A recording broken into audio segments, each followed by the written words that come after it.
So yun, luto na yung gulay. So ito na, lagyan na natin yung daon ng kamote. So ito yung daon ng kamote. Mabilis na po ito maluto. So maglagay.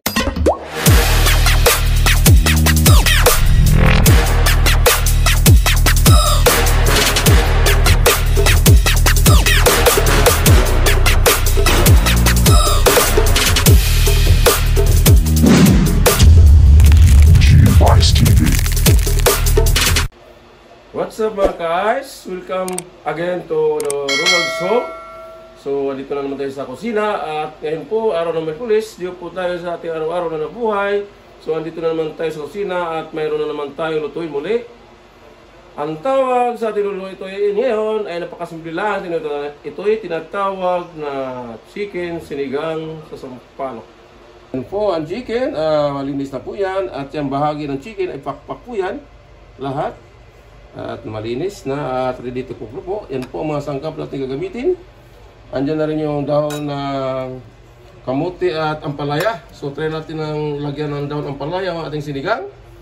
So andyan yung okra at ang siling haba.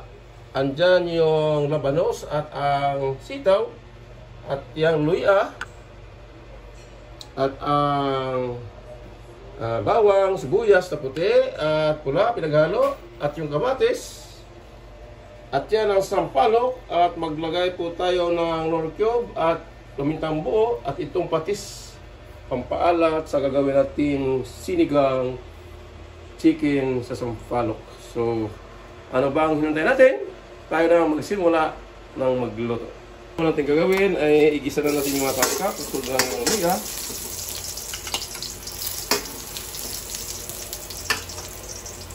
Luya, bawang.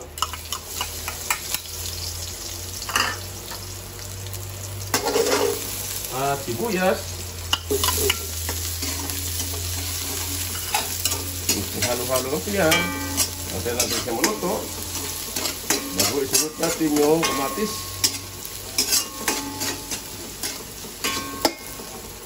Yan, kamatis na. Ito yung mga tinatawag na sinigang sa luto ng puso ng manok. Kailangan na rin marinig, nilaga or sinula. So mag-try tayo mag-sigang.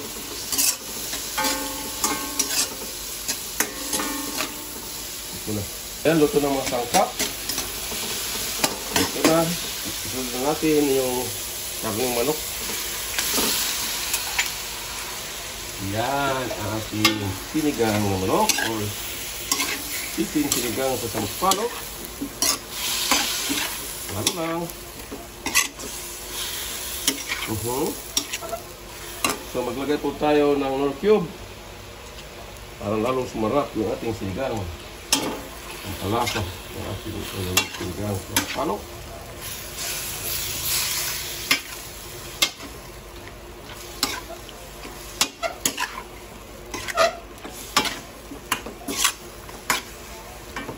At maglagay din po tayo ng pamintang buo. Ihalo natin pamintang buo para siya maging malasa ang sabaw pag yun ay napakuluan na natin.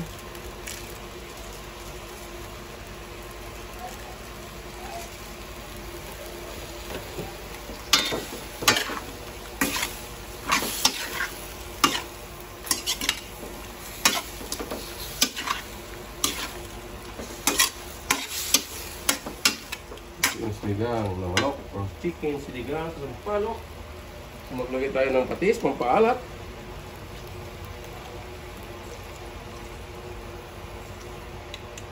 Soy sauce.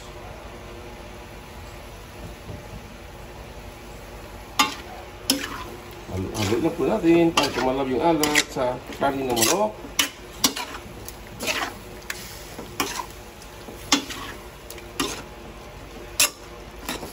Muna niya. Sabaw yan.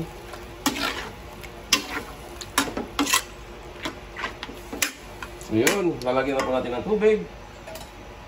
Lagyan po natin na ayon sa kanyang dami ng karne ng manok.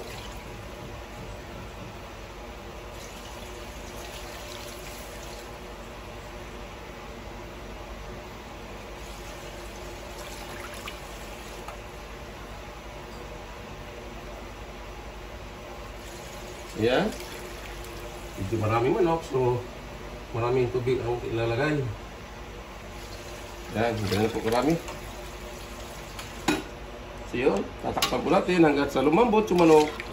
Saka natin ilagay yung mga gulay tulad ng okra, sitaw at labanos at dahon ng kamote. So ilagay na natin itong pampalasa, gaya ng sibuyas, bagang siling green. So yun, tatakpan na po natin in 45 minutes. So yan po, ipagaloto. Ayan na yan. Ilagay na natin yung mga gulay. A few moments later. So, titingnan natin yung ating nilutong sinigang na manok. Kung naluto na bagari. So yan, malambot na. So tikman natin kung tama ba ang alat, or napaalat ba rin, or matabang.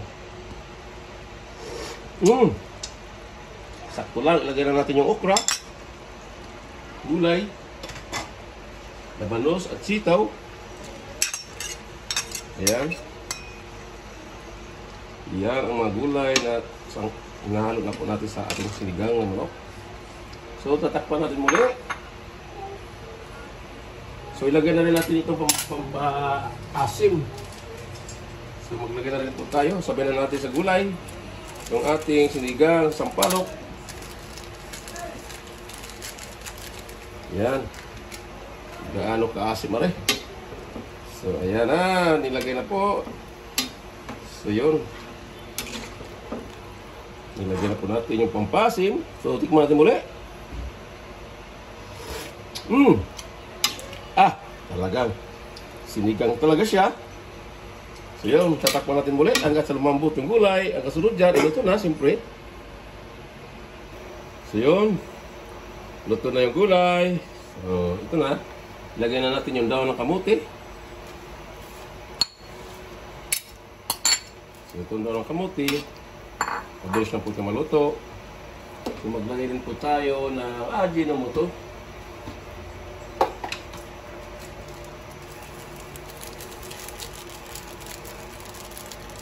Yan, kasi Ajinomoto lang.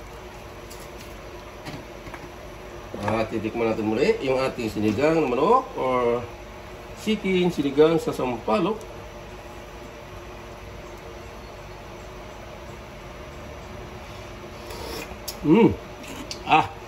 Sakto. So yan, iluto na po ito. Kasunod dito ay nasa misap na po, ay kakain po tayo ng tanghalian. Go, go, go, go, go, go, go, go, go, go, go, go, go, yeah, go, go, go. Hustle hard, hustle every single day.